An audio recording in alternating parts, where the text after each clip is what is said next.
कहानी की शुरुआत होती है एक सुनसान मार्केट से, जहां हम एक फैमिली को देखते हैं जो बिल्कुल चुपचाप खामोशी से जरूरत का सामान इकट्ठा कर रही होती है। ये लोग इतने ज्यादा डरे हुए थे कि एक दूसरे से बात तक नहीं कर पा रहे थे, बस इशारों से एक दूसरे को समझा रहे थे। आखिर कुछ तो था जो उन्हें बिल्कुल खामोश रहने पर मजबूर कर रहा था। इस फैमिली का लीडर है ली और उसकी वाइफ का नाम एवलिन है। यहाँ उनकी बड़ी बेटी रीगन जो बचपन से सुन नहीं सकती थी, और उनके दो बेटे मार्कस और बो होता है। बो उम्र में छोटा होता है, इसीलिए वो ज्यादा चीजें नहीं समझ पाता। वो ऊपर अलमारी में एक टॉय रॉकेट देख लेता है। जैसे ही वो रॉकेट को उठाने वाला होता है तो वो रॉकेट उसके हाथ से छूटकर नीचे गिरता है। ये देखकर सबके गले में सांसें अटक जाती हैं, लेकिन ऐन वक्त पर रीगन जल्दी से उस टॉय रॉकेट को कैच कर लेती है और सबकी जान बचा लेती है। ली सबको इशारों में समझाता है कि शाम होने वाली है, हमें जल्द से जल्द घर लौटना होगा, नहीं तो हम खतरे में पड़ सकते हैं। तभी इनका 4 साल का बेटा वही टॉय रॉकेट फिर से उठा लाया। उसे देखकर सभी दहशत में आ गए, क्योंकि ये रॉकेट बैटरी से चलने वाला था, जिसे ऑन करते ही शोर मच सकता था। ली अपने बेटे के हाथ से वो रॉकेट लेके उसकी बैटरी निकालकर टेबल पर रख देता है।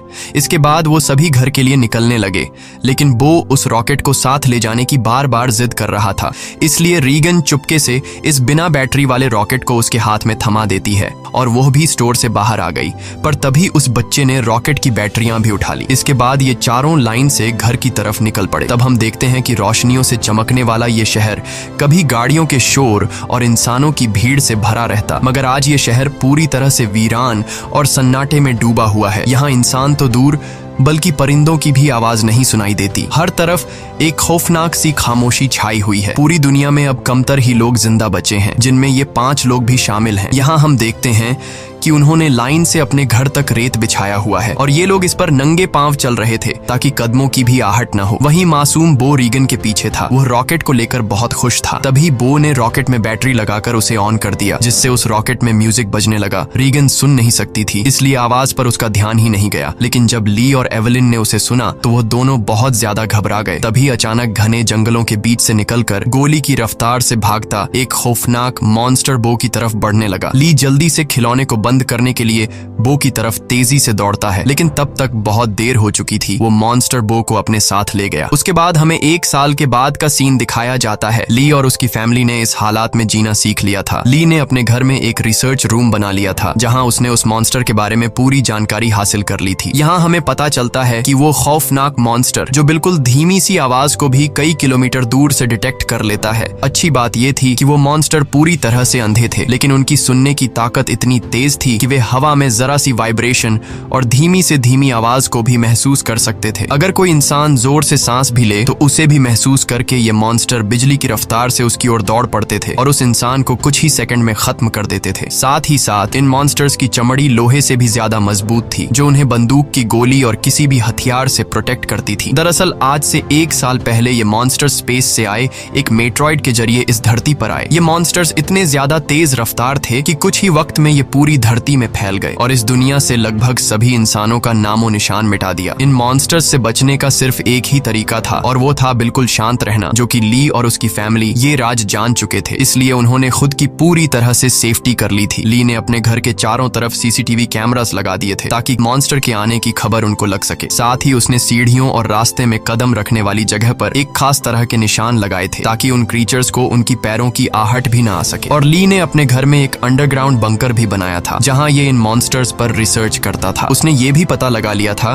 कि इस इलाके में कुल 3 मॉन्स्टर मौजूद हैं। अब ली उन मॉन्स्टर की कमजोरी के बारे में जानने की कोशिश कर रहा था। साथ ही साथ ली रेडियो के जरिए पूरी दुनिया में हेल्प का सिग्नल भेज रहा था, लेकिन अब तक उसका किसी से भी कांटेक्ट नहीं हो पाया था। यहाँ हमें पता चलता है कि एवलिन प्रेग्नेंट है और जल्द ही वो एक बच्चे को जन्म देने वाली है। अब क्योंकि ये बच्चा पैदा होने पर रोने लगेगा, इसलिए उन्होंने अपने आने वाले बच्चे के लिए एक साउंड प्रूफ बॉक्स बना लिया है, ताकि जब भी अगर बच्चा रोए तो उसके मुंह पर ऑक्सीजन मास्क रखकर उसे उस बॉक्स में छुपा दें, जिससे उस मॉन्स्टर को बच्चे की रोने की आवाज नहीं आएगी। इस मुश्किल हालात में मॉन्स्टर से बचने के लिए रेडी रहना बहुत जरूरी था, लेकिन ली की बड़ी बेटी बेटी रेगन सुन नहीं सकती थी और ये कमी उसके लिए एक बड़ी मुसीबत बन सकती थी। इसलिए ली इसकी इस कमी को दूर करने की कोशिश में था। ली अपनी बेटी रेगन के लिए एक कॉक्लियर हीरिंग एम्पलीफायर बनाता है और ली वो एम्पलीफायर रेगन को दे देता है। लेकिन रेगन इस एम्पलीफायर को लेकर खुश नहीं थी, क्योंकि उसे लगता था कि हमेशा की तरह ये एम्पलीफायर भी काम नहीं करेगा, क्योंकि ली अपनी बेटी रेगन के लिए पहले भी कई एम्पलीफायर बना चुका था। इसलिए रेगन पहले तो इस एम्पलीफायर को गिरा देती है, लेकिन जब वह उस एम्पलीफायर को टेस्ट करती है तो ये एम्पलीफायर काम कर रहा होता है। बाहरी दुनिया की आवाज सुनते ही वो खुशी के मारे रोने लगती है और साथ में रेगन को अपने छोटे भाई की याद भी आती है। रेगन आज भी खुद को अपने भाई की मौत का जिम्मेदार ठहराती है। इससे लगता है कि अगर उस दिन वो अपने भाई को टॉय रॉकेट नहीं देती तो आज उसका भाई जिंदा होता। रेगन अपने पिता के काम में हाथ बटाकर खुद को साबित करना चाहती थी, इसलिए रेगन अपने पिता के अंडरग्राउंड बंकर की तरफ जाने लगती है।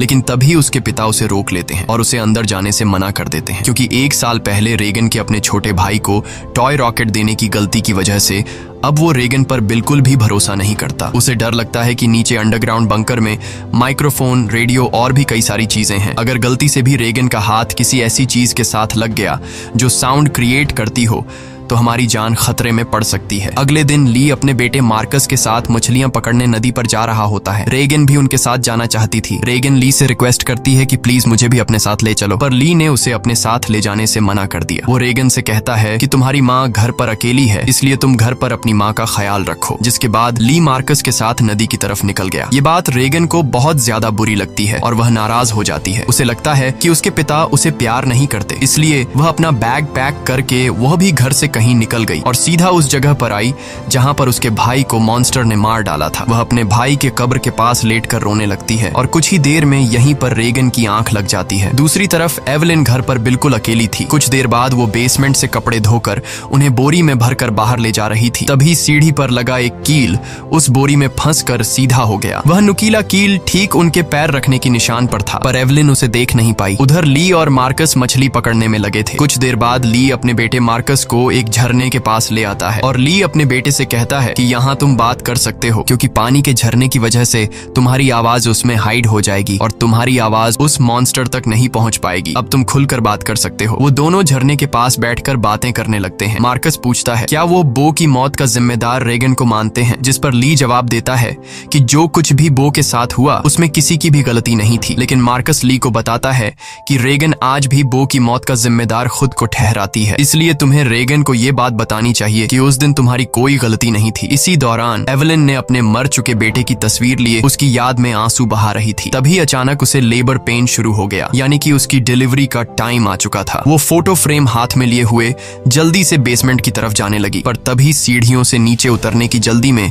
उसका पैर उस नुकीले कील पर धंस गया। एवलिन दर्द से तड़प उठी, पर उसने अपने मुंह से आवाज नहीं निकाली। लेकिन उसके हाथ से उसके बेटे का फोटो फ्रेम छूट गया और तेज आवाज के साथ नीचे गिरकर टूट जाता है। एवलिन ने जैसे तैसे करके अपने पैर को खींचकर उस कील से बाहर निकाला। इस दौरान उसे इतनी तकलीफ हुई कि उसका चेहरा पूरी तरह से लाल हो गया, लेकिन वो खुद पर काबू रखते हुए अपने मुंह से आह तक नहीं निकालती, क्योंकि उसे पता था कि आवाज निकालने का मतलब अपनी मौत को दावत देना है। वो लंगड़ाती हुई नीचे आकर लाइट का स्विच ऑन करती है, जिससे बाहर रेड लाइट जल पड़ी। अब वो वापस ऊपर की तरफ लौटने लगी, पर तभी उसने कुछ देखा जिससे उसके गले में सांस अटक गई। असल में वो मॉन्स्टर उसके घर तक पहुंच चुका था। दरअसल जब एवलिन के हाथ से वो फोटो फ्रेम गिर गया था तो उस आवाज को मॉन्स्टर ने सुन लिया था। डर से कांपती एवलिन दीवार के पीछे छिप गई। दूसरी तरफ ली और मार्कस मछलियां पकड़कर घर वापस लौट रहे थे। तभी दूर से उन्होंने देखा कि घर के चारों ओर रेड लाइट जल रही है। ली समझ गया कि एवलिन खतरे में है। वह तुरंत घर की तरफ भागा। उधर बेसमेंट में छिपी एवलिन डर के मारे कांप रही थी और वो मॉन्स्टर उसे घर के हर एक कोने में ढूंढ रहा था। तभी एवलिन को बेसमेंट में एक टाइमर मिला। यहाँ एवलिन समझदारी से काम लेते हुए उस टाइमर में कुछ सेकंड्स का टाइम सेट करके उसे एक कोने में रख देती है और जल्दी से एक दूसरे कोने में आकर चुप जाती है। इतने में वो मॉन्स्टर वहाँ हलचल महसूस कर लेता है और वो धीरे धीरे उस हलचल वाली जगह की तरफ बढ़ने लगा। वो एवलिन के काफी करीब था। एक तो एवलिन को लेबर पेन हो रहा था और दूसरा उस मॉन्स्टर का डर था, लेकिन एवलिन अपने आप को पूरी तरह से कंट्रोल करके बिल्कुल चुपचाप बैठ जाती है। तभी टाइमर में अलार्म बजा, जिसे सुनते ही वो मॉन्स्टर तेजी से उस डायरेक्शन में भागा। मौके का फायदा उठाते हुए एवेलिन जल्दी से अंडरग्राउंड बेसमेंट से बाहर निकली, पर वो जैसे ही मेन डोर से बाहर निकलने वाली थी तो उसने देखा कि एक और मॉन्स्टर घर के बाहर यहाँ वहाँ घूम रहा है। इसलिए एवेलिन वहीं पर दीवार के साथ छिप गई। उधर ली मार्कस के साथ दूर से ये सब कुछ देख रहा था। ली समझ गया कि अगर मैं अपनी बीवी को बचाने के लिए घर पर जाऊंगा तो मैं अपनी बीवी को बचाने के बजाय हम दोनों की जान जा सकती है, क्योंकि उस मॉन्स्टर की बॉडी इतनी सख्त है कि उसे बंदूक से मार पाना इम्पॉसिबल है। इसलिए वह अपने पहले से बनाए हुए एक प्लान पर काम करने लगा। ली ने जल्दी से मार्कस को टॉर्च दिया और उसे जल्दी फ्लेयर रॉकेट चलाने को कहा, जो उन्होंने घर से दूर एक जगह पर पहले ही वहां सेट कर रखे थे। जिसके बाद मार्कस तेजी से रॉकेट की तरफ भाग निकला। दूसरी तरफ एवेलिन ऊपरी मंजिल में मौजूद बाथ टब में भाग आई थी। वह बहुत ज्यादा तकलीफ में थी। अब वह और ज्यादा देर तक बच्चे को रोक नहीं सकती थी। वह बस बच्चे को जन्म देने ही वाली थी कि उसकी सिसकियों की आवाज को महसूस करता हुआ वो मॉन्स्टर बाथरूम के करीब आ चुका था। एवेलिन को समझ आ चुका था कि अब जिंदा बच पाना नामुमकिन है। तभी उधर मार्कस ने रॉकेट्स चला दिए, जिससे आसमान में तेज आवाज के साथ फ्लेयर्स शुरू हो गईं, जिसे सुनकर वह मॉन्स्टर एवेलिन को यहीं पर छोड़कर तेजी से उस आवाज की तरफ भागा। और उसी पल दर्द को दबाए बैठी एवेलिन जोर से चीख पड़ी, जिसकी आवाज रॉकेट्स के शोर में दब जाती है। ये रॉकेट्स का शोर और लाइट्स दूर से रेगन भी देख लेती है और वह घर की तरफ निकल पड़ती है। थोड़ी देर बाद ली बंदूक लेकर घर के अंदर आया। उसने देखा कि सीढ़ियों पर पैरों के खून के निशान लगे हुए हैं। वह उन निशानों का पीछा करते हुए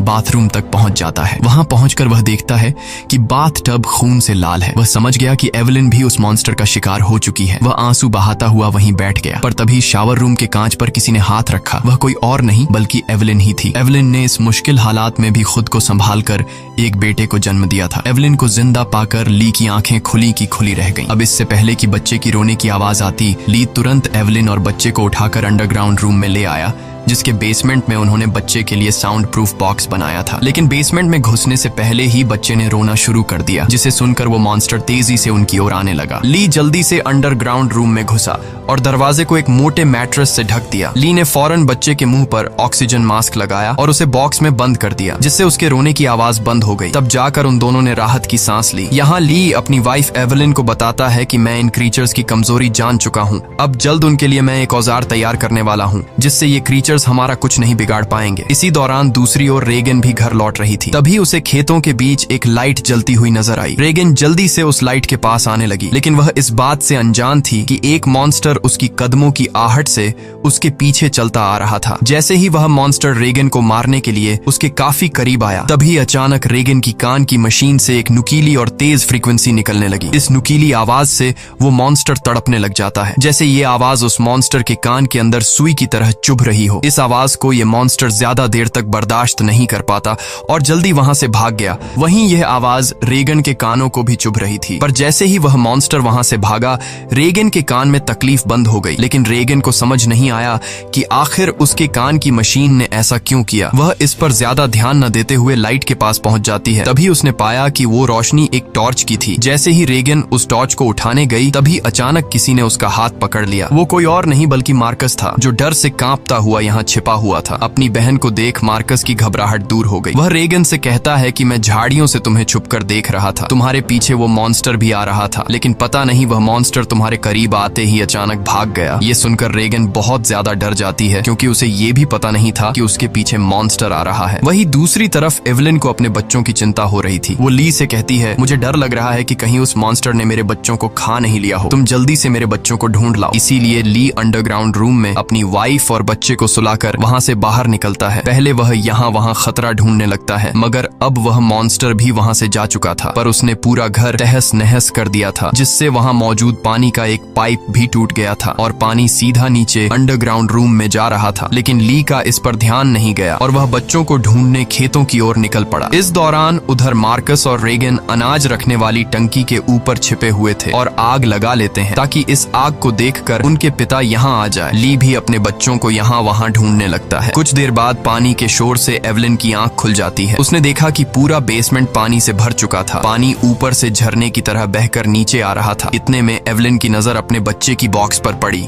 वह बॉक्स खुला हुआ था, पर वहां से बच्चे की जरा सी भी आवाज नहीं आ रही थी। एवेलिन जैसे ही बॉक्स के पास जाने लगी, तभी उसे बॉक्स के पास ही सामने से एक मॉन्स्टर नजर आया। उसे देखकर एवेलिन बहुत ज्यादा घबरा गई। एवेलिन को लगा कि शायद मॉन्स्टर ने उसके बच्चे को खा लिया है, क्योंकि एवेलिन को वह बॉक्स तो नजर आ रहा था, लेकिन वह बॉक्स उससे काफी दूर था, इसलिए वह बॉक्स के अंदर देख नहीं सकती थी कि बच्चा अभी भी जिंदा है या फिर मॉन्स्टर ने उसे खा लिया। इसलिए वह धीरे धीरे बॉक्स की तरफ बढ़ने लगी। तभी वो मॉन्स्टर भी पानी में उतर जाता है। लेकिन एवलिन जब बॉक्स के करीब पहुंची तो उसने देखा कि उसका बच्चा सही सलामत है। खुशकिस्मती से बच्चे ने आवाज नहीं किया था, जिस वजह से उसकी जान बच गई थी। वह अपने बच्चे को लेकर एक कोने में आकर चुपचाप खड़ी हो गई, पर वो मॉन्स्टर मौत बनकर एवलिन के पास ही मंडरा रहा था। अगर बच्चे के मुंह से जरा सी भी रोने की आवाज निकलती तो उनकी मौत पक्की थी। दूसरी ओर रेगन और मार्कस अपने पिता का इंतजार करते करते थक चुके थे। रेगन को लगता है कि उनके पिता उन्हें बचाने के लिए नहीं आएंगे। अब वह अकेले ही घर जाना चाहती थी, लेकिन मार्कस को अपने पिता पर पूरा यकीन था। अपनी बहन को जाता देखकर मार्कस उसे रोकने की कोशिश करता है, लेकिन जैसे ही वह अपनी बहन को रोकने के लिए आगे बढ़ता है तो अनाज की टंकी का दरवाजा खुलकर वह उसके अंदर गिर जाता है। गिरते वक्त मार्कस के मुंह से तेज आवाज निकल जाती है, जिसे सुनते ही वह मॉन्स्टर जो एवलिन को घर में ढूंढ रहा था वह फौरन उस आवाज के पीछे भाग पड़ा, जिससे एवलिन तो बच गई, लेकिन अब मार्कस की जान खतरे में पड़ गई थी। अनाज से भरी वो टंकी दलदल की तरह थी, जिसके अंदर फंसा मार्कस बाहर आने के लिए जितना जोर लगा रहा था उतना ही वह उसके अंदर धंसता जा रहा था। यहाँ रीगन टंकी का दरवाजा तोड़कर उसे नीचे अनाज में फेंक देती है और खुद भी नीचे टंकी में कूद जाती है। मार्कस जैसे ही अनाज में डूबने वाला था, रीगन उसे पकड़कर बाहर निकाल लेती है और ये दोनों दरवाजे के ऊपर बैठ जाते हैं, जिससे उनकी जान बच जाती है। लेकिन इन दोनों की हलचल को मॉन्स्टर ने सुन लिया था, इसलिए वो मॉन्स्टर खेत के रास्ते से तेजी से होते हुए टंकी की तरफ बढ़ता है। ली मॉन्स्टर को तेजी से टंकी की तरफ जाता हुआ देखकर समझ जाता है कि उसके दोनों बच्चे अनाज के टंकी के पास हैं। रीगन ने मार्कस की जान तो बचा ली थी, लेकिन उसका कोई फायदा नहीं होने वाला था, क्योंकि इतने शोर शराबे के बाद मौत का साया तेजी से उनकी तरफ बढ़ रहा था। अगले ही पल वो मॉन्स्टर भी टंकी के अंदर कूद पड़ा। वो उन दोनों को मारने के लिए जैसे ही आगे बढ़ा, तभी रीगन की कान की मशीन से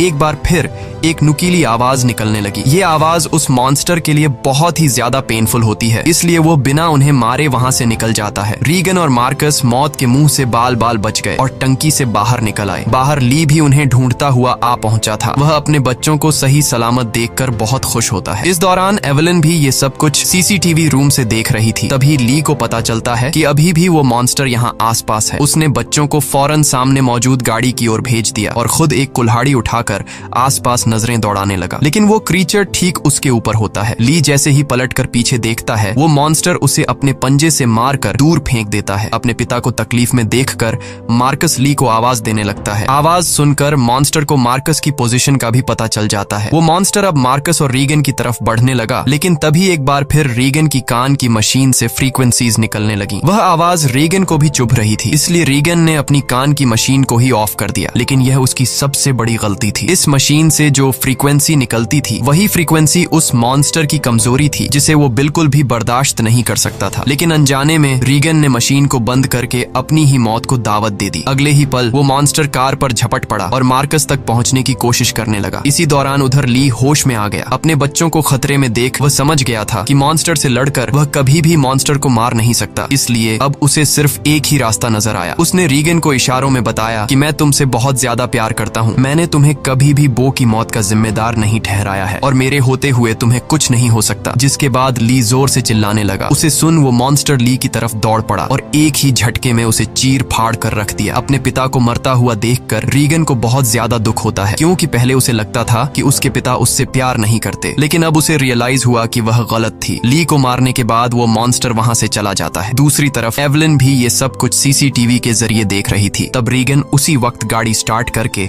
अपने भाई के साथ घर आ पहुंचती है। एवलिन ने अपने बच्चों को सही सलामत देखते ही सीने से लगा लिया। तभी एवलिन ने देखा कि वो मॉन्स्टर एक बार फिर से उनकी तरफ आ रहा है। इसके बाद ये लोग जल्दी से घर के अंदर चले जाते हैं, जहां मार्कस और रीगन अपने छोटे भाई को देखते हैं। रीगन देखती है कि उसके फादर उसके कोक्लियर इम्प्लांट के लिए कितनी मेहनत कर रहे थे। अब वो अपने फादर को बहुत ज्यादा मिस करने लगती है। कुछ देर बाद वह मॉन्स्टर उनके घर घुस आया। एवलिन यहाँ बंदूक तान कर उसके सामने खड़ी हो गई। एवलिन के पास बंदूक तो थी, पर वह जानती थी कि उसकी गोली उस मॉन्स्टर की मोटी खाल का कुछ नहीं बिगाड़ सकती, इसलिए अब उन्हें अपनी मौत अपनी आंखों के सामने नजर आ रही थी। लेकिन जैसे ही ये मॉन्स्टर उन लोगों को मारने के लिए आगे बढ़ा, तभी अचानक रीगन के कान में तकलीफ होने लगी। लेकिन दूसरी तरफ उसने देखा कि वो मॉन्स्टर भी अचानक तड़पने लगा। यानी जैसे ही रीगन के कानों में तकलीफ शुरू हुई, तभी दूसरी तरफ वो मॉन्स्टर भी उससे कई गुना ज्यादा तकलीफ महसूस करने लगा। रीगन समझ जाती है कि उसके कान में लगी मशीन जो उसके पिता ने बनाई थी, उसका इस मॉन्स्टर के साथ कोई कनेक्शन है। तभी रीगन का ध्यान अपने पिता के रिसर्च पर गया, जिससे रीगन को पता चला